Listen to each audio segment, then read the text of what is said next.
विभागीय आयुक्त पुणे यांच्याकडे भामा आसखेड पुनर्वसनाबाबतचा आतापर्यंतचा कार्य अहवाल मागितलाय। त्याची सुनावणी मंगळवारी दिनांक 28 एप्रिल 2026 रोजी उच्च न्यायालयात होणार आहे। मी ॲडव्होकेट लेंगरे वायबी माननीय उच्च न्यायालयामध्ये भामा आसखेड प्रकल्पातील प्रकल्पग्रस्तांच्या वतीने याचिका दाखल केलेली होती। सदर याचिकेच्या सुनावणी दरम्यान कोर्टाला माननीय उच्च न्यायालयाला जे भामा आसखेड प्रकल्प जो आहे तो जवळजवळ 17 गावं बाधित झालेले आहेत आणि 55 गावांचं जे लाभक्षेत्र होतं 38,000 हेक्टर आणि त्या लाभक्षेत्रामध्ये प्रकल्पग्रस्तांचं पुनर्वसन करण्याचं नियोजित केलेलं होतं। परंतु दरम्यानच्या काळामध्ये शासनाने सदरचा जो प्रकल्प आहे तो बिगर नॉन इरिगेटेड प्रकल्पासाठी Pune municipal corporation, Chinchwad municipal corporation, MIDC आणि इतर गावांच्यासाठी पिण्याच्या पाण्यासाठी त्यांनी डायव्हर्ट केल्यामुळे प्रकल्पग्रस्तांच्या मध्ये जे शाश्वत जे पाणी मिळणार होतं आणि प्रकल्पग्रस्तांचं जे पुनर्वसन होणार होतं त्याला मोठ्या प्रमाणामध्ये शासनाकडून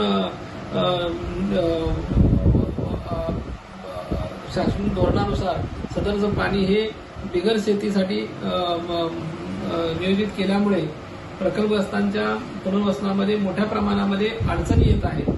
अशा परिस्थितीमध्ये प्रकल्पग्रस्तांचं पुनर्वसनही होत नाहीये। त्यांची घरे गेलेली आहेत, त्यांच्या जमिनी गेलेल्या आहेत, परंतु अनेक वर्षापासून सदर प्रकल्पग्रस्त हे कोर्टामध्ये जात आहेत, अधिकाऱ्यांच्याकडे जात आहेत, परंतु त्यांचं पुनर्वसन होत नाहीये। माननीय उच्च न्यायालयाने या संदर्भातील एका याचिकेमध्ये या सर्व बाबी यांचं प्रकर्षाने जाणून घेऊन माननीय आयुक्त यांना सदर प्रकल्पग्रस्तांचे पुनर्वसन करण्यासंदर्भात जी कार्यपद्धती अवलंबलेली आहे ती कार्यपद्धतीचा अहवाल पूर्ण सादर करण्यास सांगितलेला आहे आणि जवळजवळ 1414 प्रकल्पग्रस्त आहेत आणि त्या 1414 प्रकल्पग्रस्तांमध्ये किती प्रकल्पग्रस्तांचं पुनर्वसन करण्यात आलं, किती प्रकल्पग्रस्त अजून पुनर्वसन करण्याचं बाकी आहे, तसेच किती लोकांना त्याच्यामध्ये नुकसान भरपाई देण्यात आलेली आहे। तर या संदर्भातला एकंदरीत सर्व अहवाल जो आहे तो माननीय उच्च न्यायालयाने मागितलेला होता आणि सदरच्या प्रकरणाची सुनावणी दिनांक 28 एप्रिल 2026 रोजी ठेवण्यात आलेली आहे। सदर याचिकेमध्ये महाराष्ट्र शासनाच्या वतीने व माननीय अतिरिक्त जिल्हाधिकारी व DRO यांच्या वतीने प्रतिज्ञापत्र दाखल करून जवळजवळ 200 हेक्टर जमीन शिल्लक आहे, परंतु शासन जोपर्यंत यास मंजुरी देत नाही तोपर्यंत आम्ही प्रकल्पग्रस्तांना जमिनी वाटू शकत नाही अशा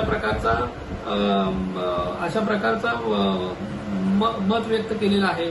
त्यामुळे त्यांना लागणारी जी एकंदरीत जमीन आहे ती अजून 500 हेक्टर जमीन आवश्यक आहे, परंतु 500 हेक्टर जमिनीच्या बाबतीमध्ये शासनाने यापूर्वी जी कार्यवाही करणं अपेक्षित होतं, जे 38,000 हेक्टरचं जे लाभक्षेत्र होतं त्यामधून जे संपादित जमीन करणे गरजेचं होतं त्या केलेल्या नसल्यामुळे प्रकल्पग्रस्तांच्या पुनर्वसनामध्ये मोठ्या प्रमाणात अडथळा निर्माण होत आहे आणि त्यामुळे शासन स्तरावरून या बाबतीमध्ये योग्य ते पावलं उचलणं अपेक्षित आहे।